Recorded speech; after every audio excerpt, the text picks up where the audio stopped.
to your neighbor and say, neighbor, I paid the price for this. I paid the price for this.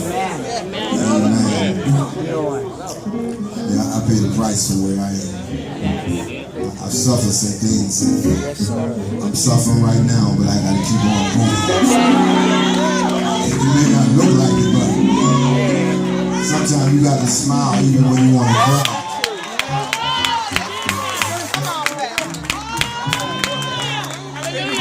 I can't let you know that I'm suffering because I want to encourage you. So I got to have somebody else that I can believe on.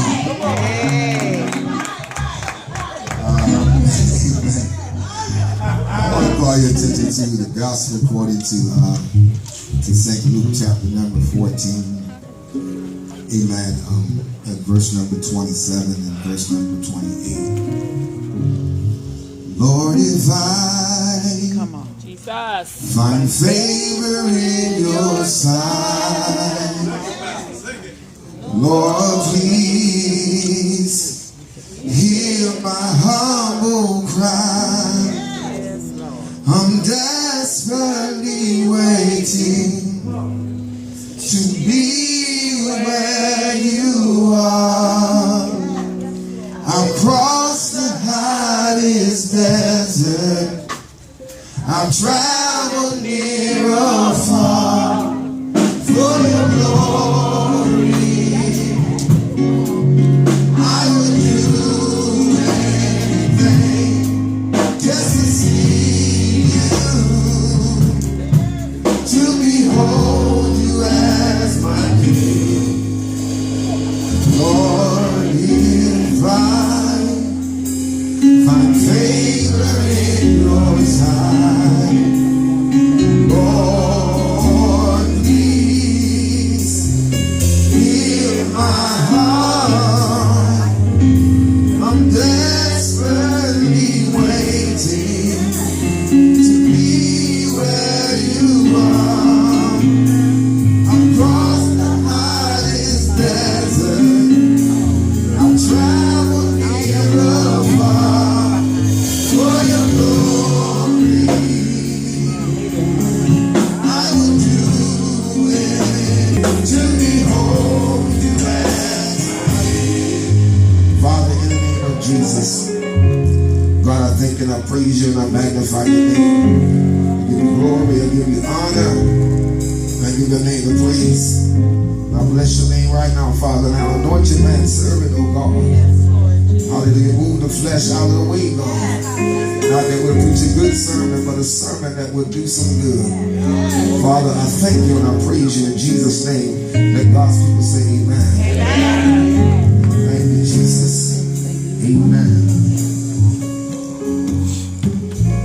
Gospel, chapter number 14, verse number 27. And it says, and whosoever doeth not bear his cross, amen, but cometh after me cannot be my disciples. For which of you intending to build a tower sitteth not down first and counteth the cost, whether he have sufficient to finish it? Least happily after he has laid, amen, the foundation, and was not able to finish it, all that behold it began to mock him, saying, this man began to build and was not able to finish. You may be seated in the presence of the Lord. Thank you, Lord. Amen. In the name of Jesus. Hallelujah. I want to, amen, talk to you, amen, tonight or this morning about the cost of your call. The cost of your call. Here Jesus, amen, is talking to his disciples in Luke chapter number 14 about, amen, the cost of discipleship. This is a leadership, amen, service. And my assignment this morning is to the newly appointed leadership and the existing leadership of this great fellowship of believers. In my 15 years of pastoring and my 22 years of ministry, I've had the privilege to be around some of the greatest leaders in the body of Christ. Leadership, amen, on every level. And what I've come to learn about every great leader is that you have to be passionate about your calling. The great John C. Maxwell, who's the author of many books, amen, coined this phrase that everything we do rises, amen, and falls on leadership. And so here Jesus, amen, is talking to his disciples. And I want to hone in on these couple of points. He says, amen, for which of you intending to build a tower, amen, the first thing God, amen, told, amen, the disciples is to sit down.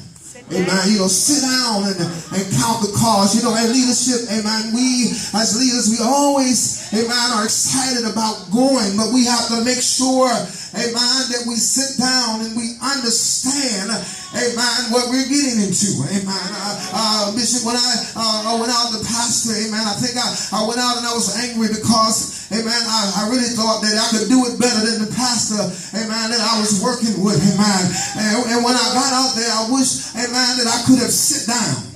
You know, I could have sit down and really, amen, counted the cost, because, amen, there's a cost, amen, there's a price, amen, that we have to pay as leaders. And I don't think that everybody really understands, amen, the cost. Not only is there a cost, amen, to you, but there's a cost to your family. Hallelujah. Because leadership, amen, is going to engulf your family, amen, if you're not careful. Amen. So Jesus, amen, was talking about building, because leadership, amen, is about building. Leadership, amen, is about championing another man's vision. And when I found out, amen, the way to get blessed is when you make something happen, amen, for somebody else. And we're living in a time now, amen, where as I look around, everybody else, amen, is concerned about themselves. Amen. If you're just concerned about yourself, then you should not, amen, be ordained. You should not, amen, be a leader. Amen. If you're not concerned about, amen, advancing the vision, then you need to check your heart. Amen. Why? Because, amen, there are going to be times when you're not going to understand your leader. There are going to be times, amen, where you're going to be misunderstood. And see, everybody can lead when everything is going right. But the real challenge of a leader is, can you lead when everything is going right? I'm going to get no help up in this place here. And so Jesus, amen, Jesus told them, sit down. Amen. They don't want to hear that because they want to go and preach. They got a message. They want to go to the mission field. But my question to you is, have you talked to God about what you want to do? Hallelujah. Have you heard from God? So he says what? Sit down. Sit down and count the cost. Amen. Because there is a cost to this. There's a cost to all of this ministry. There's a cost to this stage. There's a cost to the Kingdom Cafe. There's a cost to the daycare. There's a cost. Nothing is free. There is a cost. And so, Pastor, when we're in trouble, we don't look to the congregation. We look to the folks with the collars on. We look to the leaders. We want to know, amen, can you be there, amen, when the bills are due? We want to know, is the tithe record straight? I know you're leading, but are you robbing God? There is a cost. There's a cost you got to pay for the anointing. And so he said, sit down. He didn't go tell him go to Bible school. He didn't tell him go to prayer. He said, sit down. Think about it. Think about it. Because time and process will prove every leader. I know you feel the call. I know you want to go. I know you want the mic. And I know you want to hoop. I know you want to sing your song. But it ain't about you. And so often we make it all about us.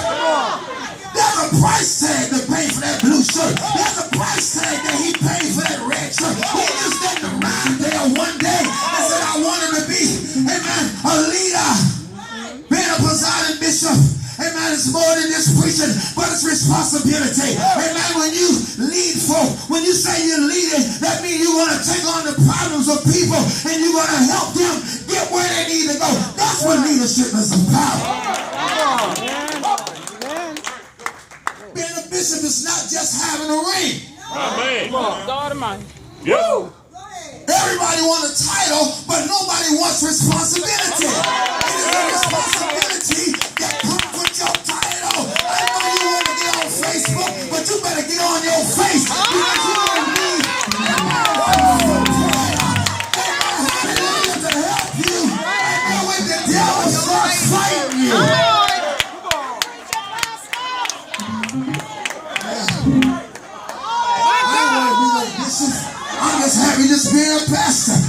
say amen. Amen. Being a bishop, it costs you. For every elevation, there is a cost to it.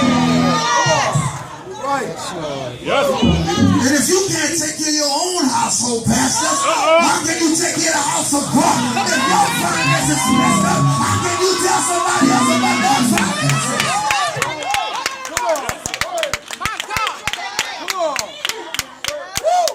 He says, listen, whosoever doeth not bear his cross. Come on, hey, you got a cross to bear. Are you going to quit when it get tough? Are you going to quit when the pastor corrects you? Are you going to run down to the next church and that's so they can preach what you want to hear? Or are you going to stay in it and take it? I'm talking about sitting down. I'm talking about sitting down because, listen, I was anxious and zealous and I thought I could do it better than the pastor, and I got me a group of people to follow me, and then they went crazy. I wish I had somebody up in here. I thought I could be nice to them and be their friends, and they start acting up. Listen, we're not your friends, we're your pastor. Pastors, don't make your members your friends, because when you want to correct them, you ain't going to be able to say nothing to them. You got to be the pastor. You got to be the leader. All the time. 24/7. If you want some friends, get yourself some friends, but don't let them join your church.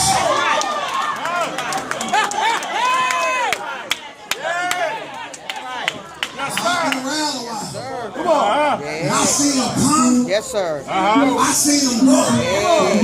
The folk that say they with you all the time, they're the ones you got to watch, because they're the ones that's going to leave first.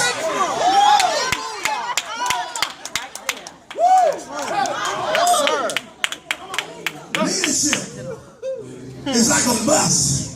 You just keep driving. Some gonna get off, some gonna get on. But the thing about it is, don't take it personal. Just keep on driving.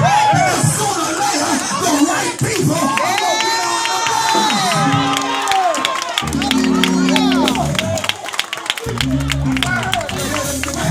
the bus. You don't know well, Pastor. You have the right people until time of testing. I don't care how much you shout. I don't care how anointed you are. Come on, say amen. I want to know, can you be corrected? Come on, say amen. And can you obey when you don't agree? Come on. I wish I had somebody in there going to talk to me up ahead. Can you handle the pressure? So the Lord here lays down some stringent